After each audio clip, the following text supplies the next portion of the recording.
What is up, Tokyo Metropolitan Police Department? I am just a simple new type, and in this episode, we are finally diving into Patlabor, the mobile police. We are doing the OVA and the movie timeline. Maybe one day we will cover the anime timeline, and we are starting with the early days. The rise in technology led to the labor, a humanoid construction machine. But with this advent came the rise in labor crime. This story follows the Tokyo Metropolitan Police Department Special Vehicles Section 2, also known as Patrol Labor or Patlabor. Like our Gundam coverage, we will follow the story along with the tech. But another aspect we will focus on is location. Tokyo in many ways is a main character in this story. Patlabor allows the artists to dwell in cityscapes. Let's not waste any time and let's get into this.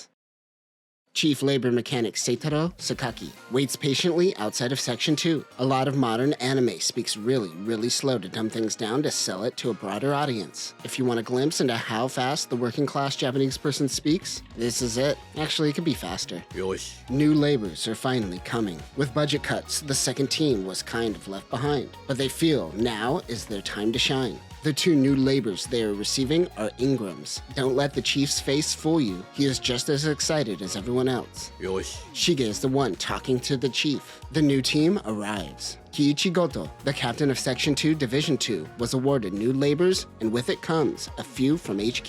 The last recruit approaches on a moped. This is Noa Izumi. Is she wearing a Fox Kids knockoff jacket? She is the forward labor pilot. Backup is Shinohara Asuma. Oto Isao is also a forward. Shinsi Mikayasu is another backup, and the power crew member Yamazaki Hiromi. The new labors unfortunately haven't arrived yet. Time for some food. This OVA is all about appreciating downtime. Always respect the downtime. It'll be a while because the labors are still stuck in traffic. Is the chief waiting patiently or is he being stubborn? Discuss in the comments. Always remember to bring a bento. Oto wants to fire a 20mm, or at least test the shotguns. The captain says, put in the paperwork. Also, the shooting range is booked up till winter. Japanese bureaucracy, bitch, you gotta deal with it. Oto's pride, no. Izumi and Asuma look up at the Taisyo. The Asuka MPL 96 SSL 96 Taisyo is a first-generation construction labor made by Shinohara Heavy Industries. When the Patrol Labor Division began, they had to make do with modified construction units. This is considered Japan's first Patlabor. Armor has been strengthened, but it loses agility. These will soon be discontinued after the introduction of the Ingram. She realizes Asuma is a part of the Shinohara family of Shinohara Heavy Industries. Izumi always wanted to pilot Alphons, which is what she calls the Ingram. You know what? I'm going with stubborn. It's time for a night shift. The life of being on call. It's their first day. Certainly nothing will happen.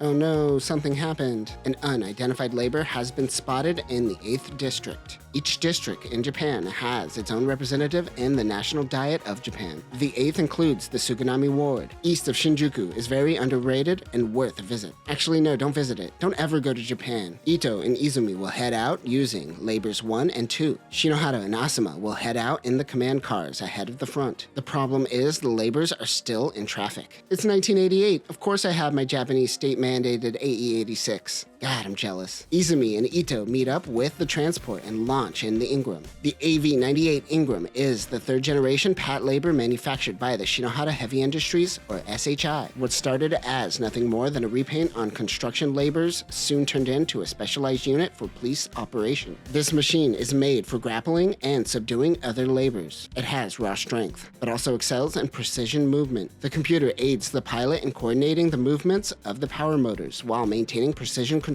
This is a replacement for the Taisyo. Standard weapons include an anti-labor electromagnetic riot baton stored in the left shield, a 37mm Vulcan revolver cannon in the right leg, and a forearm riot shield. Optional weapons include a 90mm shotgun, explosive reactive armor, and a sniper rifle. They try to surround and set up a rogue trap for the labor. They're going to force it towards Ueno Park. The support team spots the labor. It is a pickle-kun. The KV-98-93 pickle-kun is a second-generation KV unit made by SHI. It is the lowest price commercially available labor on the market. It was originally developed for mountain work and has a 3-leg structure for stability while maintaining high speed. Mountain search and rescue is its primary function. It has 5 rocket-fired grappling arms used for climbing mountains, but can be used as weapons. The pickle-kun takes out a police car. One thing I haven't mentioned, the world of Patlabor takes place about 10 years in the future of when this was created, in 1988. So this takes place place around 1998. Ota pulls out his Vulcan revolver. He really wants to fire a gun. It approaches Ota's Ingram. He fires, but he ends up losing his head. It is up to Izumi. She grabs the labor. It fires a grappling arm, taking out the Ingram's arm. Pickle-kun heads into Uno Park. The rogues run out of gas. They realize they are surrounded. They threaten to fire on the museum in the park.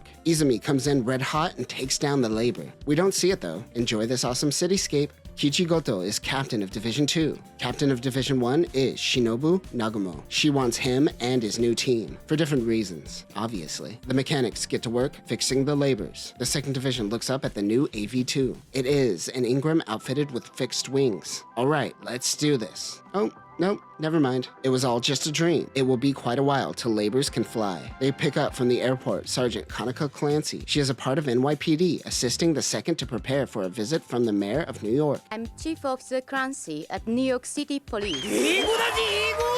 A terror network may attack. We learn about the Babylon Project, which involves building a wall around the sea. But this created a rise in labor terrorism, and one of the reasons Patlabor was created in the first place. They cover the airport. I can't tell if this is Haneda or Narita. Probably Haneda, since they are still in the city. Meanwhile, Asuma goes to the bathroom with the beautiful Tokyo Metropolitan Government building in the background. I highly recommend checking this out if you visit. Here's a picture of the top. He runs into the terrorist. But this asshole didn't read the dossier, so he doesn't even know. It is nightfall, and he hasn't run into any trouble. Time for a little downtime while the first team takes the night shift. Shinjuku, the next morning. Asuma realizes that the old lady from yesterday probably planted the bomb after realizing police don't have command centers. He and Izumi move into action. She can't pass the bridge. Time to grab onto this blimp. Izumi tears open the command station, revealing a bomb. Kanaka tells Asuma the real bomb is underneath. It's time for Asuma to deactivate a bomb. Kanaka tells Asuma to cut one of the wires. There is a 50-50 chance it will go off. Good luck. He goes in for the red wire, no, the blue wire, while Asuma shits his pants. Kanaka comes in and saves the day.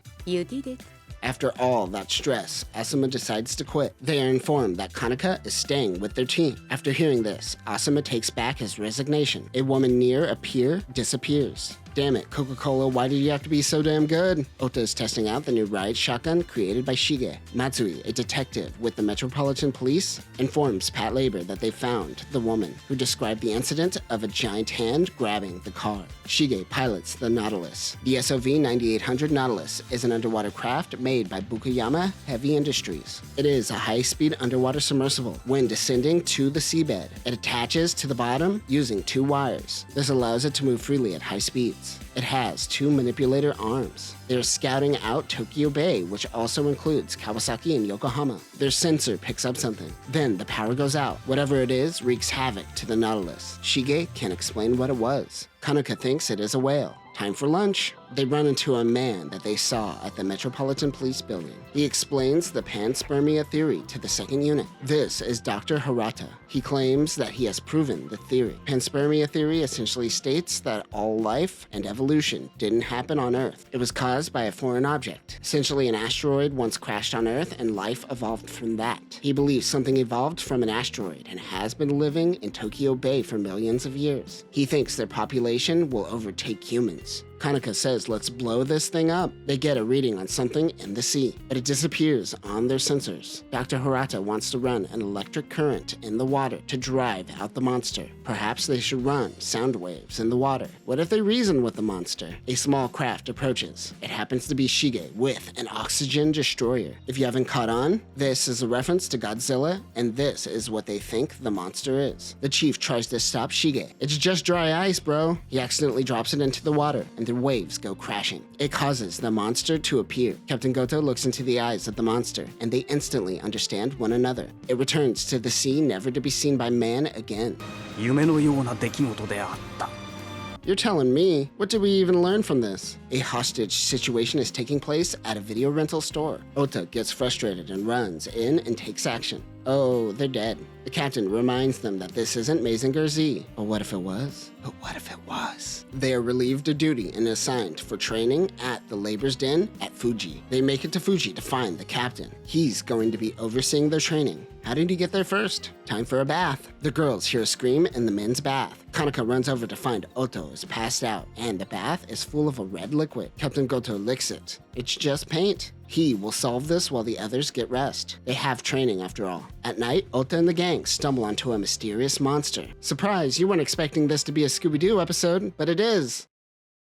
And that will do it for our first dive in the Patlabor, the mobile police. Like Mini Mecha, this too deals with themes of Japan finding a post-World War II identity, but rather than discuss this in a grand manner that you would see in Gundam. This explores these themes through the civil sector. In many ways, this is kind of a slice of life through the eyes of a Japanese government official. The tools they just so happen to use are robots. Next time, we will conclude the mystery of the Haunted Police Academy. We will be introduced to military labors, including Atlas, and Division 2 helps uncover a terrorist ploy. But that will do it for now, labor pilots. Remember, the oxygen destroyer isn't going to work on King Ghidorah. Peace.